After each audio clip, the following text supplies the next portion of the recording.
अस्सलाम वालेकुम सामीन।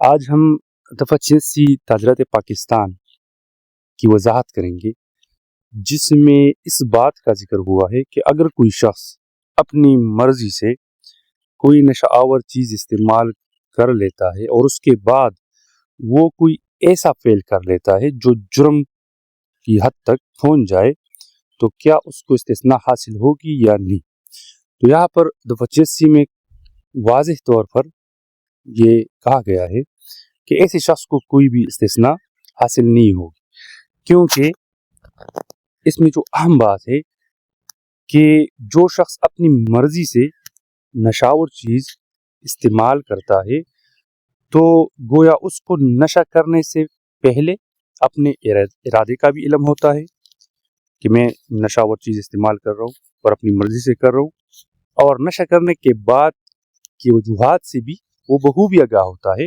कि इसके करने के बाद क्या क्या असरात हो सकते हैं।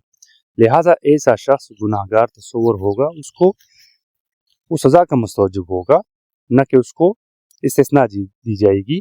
जैसे कि जिक्र हुआ था दफ़ा 85 में कि अगर किसी शख्स को जबरन उसको कोई नशावर चीज़ पिलाकर उसे कोई ऐसा फ़ेल कराया जाए या वो कोई ऐसा फ़ेल करे जो जुर्म बन जाए, तो उसे ऐसे शख्स को फिर इस्तिस्ना हासिल है दफ़ा 85 के मुताबिक।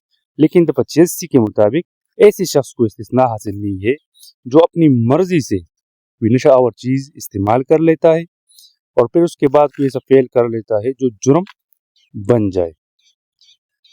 ये मुख्तसर सी वीडियो सिर्फ दफ़ा 86 के बारे में। इंशाल्लाह नेक्स्ट वीडियो नेक्स्ट टॉपिक। अल्लाह हाफ़िज़।